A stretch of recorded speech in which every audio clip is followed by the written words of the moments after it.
समय बदलता है, लोग बदलते हैं, लोगों की सोच बदलती है, लेकिन घटनाएं नहीं बदलती। मैं संसार की उन सभी घटित घटनाओं का साक्षी हूं, क्योंकि मैं वो आंख हूं जो सब कुछ देखती है, अपलक। मैं आकाश हूं। आज मैं महाभारत की वो कथा सुना रहा हूं जो एक सवाल बनकर आज भी हमारे सामने खड़ा है। और वो सवाल है एक स्त्री। वो महाभारत की हो, किसी मेट्रो सिटी की हो, किसी गांव की हो, ये वही औरत है जो दांव पर लगा दी जाती है बार बार, जैसा युधिष्ठिर ने किया द्रौपदी के साथ। जिस समय द्रौपदी दांव पर लगाई गई, उस समय वो मासिक धर्म से थी, इसीलिए एकांतवास में एक वस्त्र धारण किए थे, इसीलिए सभा में मौजूद नहीं थी। सोचिए, अगर वो सभा में पहले से मौजूद होती तो क्या वो सब हो पाता जो हुआ? महारानी, महारानी वो पुनः आ रहे हैं। महारानी, आने दो उसे। प्रतिहारी है, कोई सूचना लाया होगा। नहीं, आपको सभा मंडप ले जाने का आदेश दिया होगा दुर्योधन ने। क्षमा करें महारानी, मैं बहुत धर्म संकट में हूँ। राज परंपरा ऐसी नहीं रही, पर मैं सेवक हूँ। मैं आपको सभा मंडप में कैसे ले जा सकता हूँ? मैं ये दुस्साहस कैसे कर सकता हूँ महारानी? तुम्हें क्या आदेश मिला है? मुझे आदेश मिला है कि मैं आपको सभा में ले आऊं। कुमार दुर्योधन ने आदेश दिया है। उनके भ्राता दुशासन भी उनके साथ है। क्यों बुलाया है मुझे? कैसे बताऊं महारानी, लेकिन महाराज युधिष्ठिर ने पहले अपनी सारी संपत्ति दांव पर लगाई, फिर अपने भाइयों को, फिर स्वयं को, और उसके बाद आपको भी महारानी। बस, तुम इसी समय सभा मंडप में जाओ और धर्मराज से पूछो कि उन्होंने किस अधिकार से मुझे दांव पर लगाया। जब वो स्वयं कौरवों के दास बन चुके थे तो उन्हें ये अधिकार दिया किसने कि वो मुझे दांव पर लगाए? मैं आता हूं महारानी। मुझे बहुत डर लग रहा है महारानी। मैंने दुर्योधन और उसके भाइयों की उद्दंडता देखी है। वो ऐसे निरंकुश हो गए हैं कि दोष सांप का नहीं, दोष उसका होता है जो उसे अपने बदन पर चढ़ने देता है। दुर्योधन को किसने निरंकुश बनाया? यदि ज्येष्ठ पांडव अपना सर्वस्व दांव पर नहीं लगाते तो क्या दुर्योधन का साहस होता कि वो मुझे सभा मंडप में बुलाए? बस और प्रतीक्षा नहीं होती मामा। कल तक मैं जिस पांचाली को अपनी पत्नी बनाने के लिए तड़प रहा था,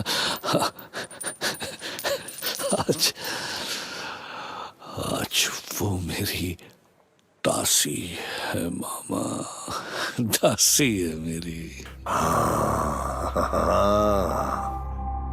आज वो तुम्हारी दासी है, लेकिन अपने इस उत्साह पर मिट्टी डालो। लोमड़ी सा सोचो, बाघ सा नोचो। वो सब कुछ होगा जिसके लिए तुम अब तक तड़प रहे थे। बस थोड़ी सी प्रतीक्षा करो। वही तो नहीं होता मामा, प्रतीक्षा ही तो नहीं होती। ये पांचाली आ क्यों नहीं रही है? क्या उसे लगता है कि उसके करुणामयी आंसू देखकर हमें उस पर दया आ जाएगी मामा? महाराज की जय हो। हाँ? तुम अकेले क्यों आए? पांचाली कहाँ है? क्षमा करें महाराज, लेकिन उन्हें महाराज युधिष्ठिर से। मत कहो उन्हें महाराज।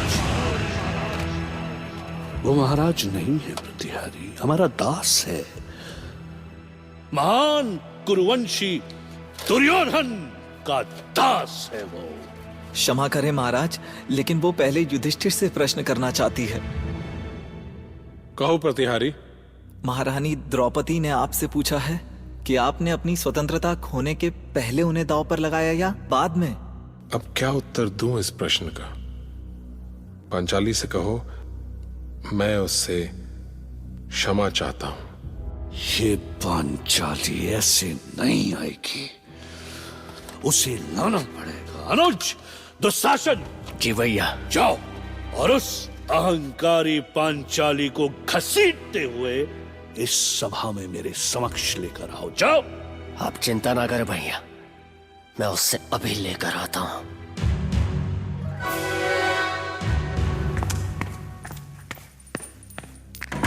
चल द्रौपदी, भ्राता दुर्योधन ने तुझे बुलाया है, चल। मैं जाने के लिए बाध्य नहीं हूँ। अरे तू तो महारानी की तरह बातें कर रही है। तुझे अभी तक किसी ने बताया नहीं कि तू हमारी दासी हो गई है। तुम्हारे कहने से मैं दासी नहीं हो जाऊंगी।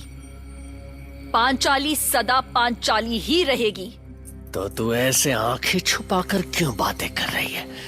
मेरी आंखों में देखकर बात कर। मैं रजस्वला हूँ। तुम मुझे सभा में जाने पर विवश नहीं कर सकते। मैं क्या कर सकता हूँ? अभी तू जानती नहीं पांचाली। दुस्साहस मत करो दुशासन। दुस्साहस तो तू कर रही है, नीच दासी। दुशासन! अब या तो तू जाएगी या तेरा शव जाएगा यहाँ से। भागती कहाँ है?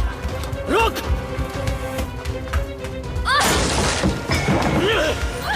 तेरे बाल पकड़कर घसीटते हुए ले छोड़ मुझे जाऊंगा दुष्ट! तुझे। चल! छोड़ो मुझे दुशासन! क्या कर रहे हो? छोड़ो मुझे दुशासन!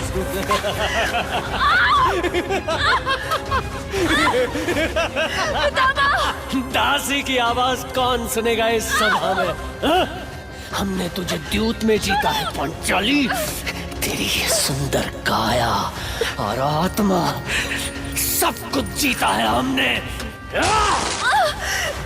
रक्षा करे, रक्षा करे पितामह। कहाँ है तात विदुर? देखिए महाराज। कोई नहीं आएगा। सब जानते हैं कि तू दासी है। दासी? कौन आएगा दासी की सहायता करने? याद है उस दिन इंद्रप्रस्थ में तू कैसे हंस रही थी हम पर? लेकिन आज तेरे रोने की बारी है। चाहे जितना भी रो ले, गिड़गिड़ा ले, कोई नहीं आएगा तेरी सहायता करने। रो! रक्षा करे! रो! पितामह! ईश्वर, ये इतने कुपात्र होंगे, इसकी मैंने कल्पना भी नहीं की थी। और आपका मौन इनका समर्थन कर रहा है कुरुराज। क्या आपकी संवेदना इतनी मर गई है, या अपने पुत्रों के लिए आपने अपनी आत्मा को कुचल दिया है? ये आप क्या कह रहे हैं आचार्य? ये कैसा लांछन लगा रहे हैं आप मुझ पर? मैंने ऐसा क्या कर दिया? इतना सब हो जाने के बाद भी आप कह रहे हैं कि आपने किया क्या? आपके पुत्रों ने अनीति और दुराचार की सारी सीमाएं पार कर दी, और आपके मुख से एक शब्द तक नहीं निकला। रजस्वला पांचाली को आपके कुपुत्र खींचते हुए सभा में ले आए, और आप मौन हैं। मैं जानना चाहता हूं महाराज कि ये जो कुछ भी हो रहा है, उसके सूत्रधार आप ही तो नहीं हैं? नहीं आचार्य द्रोण, नहीं। आपने ये बहुत बड़ा आरोप लगा दिया मुझ पर। मैं तो जन्मांध हूं, पर आप तो देख सकते हैं। क्या मेरी विवशता नहीं दिखाई देती आपको? यदि मेरा वश चलता तो मैं इस जुए के खेल को होने ही नहीं देता। मैंने कितना प्रयास किया, किंतु नियति को टाल न सका। दुर्योधन को बहुत समझाया मैंने, किंतु पांडवों ने उसका जो अपमान किया था, उसकी आग जल रही थी उसके हृदय में। प्रतिशोध की ज्वाला में जल रहा था, वो जल रहा था। तो क्या आप अपने पुत्रों से पूछ भी नहीं सकते हैं कि वो एक स्त्री का लज्जा हरण क्यों कर रहे हैं? व्यर्थ होगा आचार्य, सब व्यर्थ होगा। वो मेरी नहीं मानेगा, और मेरी ही क्यों, वो किसी की नहीं मानेगा, किसी की नहीं। धिक्कार है महाराज, धिक्कार है। आपको और हस्तिनापुर के इस राज सिंहासन को धिक्कार है।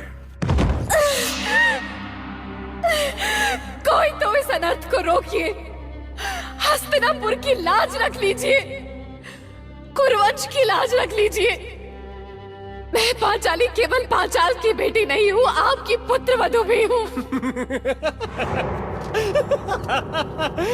पागल हो गई है तू पांचाली, पागल हो गई है तू, पागल। कोई क्यों आएगा तुझे बचाने? हाँ? किसका साहस है दुर्योधन से टकराने का? दुशासन! शांत रहो भीम। ये सब देखकर भी शांत हो जाऊं? धिक्कार है भैया युधिष्ठिर। आप जैसे निर्लज और कायर का भाई होने पर धिक्कार है मुझे। धर्मराज के नाम पर कलंक हैं आप। आप स्वयं तो जीते जी मर ही गए, हमें भी नपुंसक बना डाला आपने।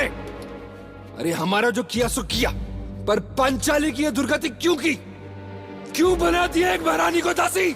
शांत भैया शांत। मेरे सामने से हट जाओ अर्जुन। आज धर्मराज को सच सुनना पड़ेगा। इससे पूछो अर्जुन, पूछो इससे कि क्या कोई अपनी स्त्री को दांव पर लगाता है? अपनी पतिव्रता स्त्री को कोई जुए में हारता है? अपनी पत्नी के साथ इतना नीच व्यवहार करता है कोई? आज मैं इसे... क्या कर रहे हो भैया? बड़े भाई के प्रति ऐसी भावना ठीक नहीं है। तुम्हें सौगंध है अर्जुन, हमारे बीच में मत आओ। आज मैं धर्मराज को इनका धर्म सिखा कर रहूंगा। देखो धर्मराज, यदि देख सकते हो तो पंचाली के आंसू देखो। क्या इसे महाराज द्रुपद से यह कहकर लाए थे कि एक दिन तुम्हें इसे इस तरह दांव पर लगाओगे? शर्म आती है मुझे तुम्हें बड़ा भाई कहते। अपनी पत्नी को भरी सभा में इस तरह लज्जित होते हुए देखकर भी सर झुकाए खड़े हो और स्वयं को पुरुष कहते हो। दुशासन! अरे अनुज दुशासन, सांस तो लेने दो बेचारी को। अभी तो इसे बहुत कुछ देखना है। देखना तो तुझे है नीच दुर्योधन। याद रख, यदि पांचाली के साथ कोई अनर्थ हुआ तो तू जीवित नहीं रहेगा। इसी क्षण इस भरी सभा में चीर कर रख दूंगा तुझे। वाह वाह भीम, वाह वाह, कमाल है। रस्सी जल गई पर ऐंठन नहीं गई अभी। तुम बार बार ये क्यों भूल जाते हो भीम कि तुम हमारे दास हो? दास। देखो, अब तुम पांचों भाइयों और तुम्हारी पत्नी के साथ वही होगा जो एक दास के साथ होना चाहिए। भाई यही तो नियम है। दुर्योधन! नहीं भैया भीम, नकुल रोको इन्हें। छोड़ो मुझे अर्जुन। शांत हो जाइए भैया भीम, क्या कर रहे हैं आप? भैया भीम रुकिए। सहदेव छोड़ो मुझे। नकुल हट जाओ। ये सब देखकर भीम की आंखों में खून उतर आया था। लाल लाल आंखें, पर क्या करता, असहाय। अपने पतियों को ऐसा असहाय और लाचार देखकर पंचाली पितामह भीष्म की तरफ बढ़ी। उसकी आंखों में घृणा और आक्रोश देखकर पितामह भी कांप गए, क्योंकि वो जानते थे कि द्रौपदी की ये घृणा पूरे कुरुवंश का विनाश कर सकती है। सुनते रहिए महाभारत।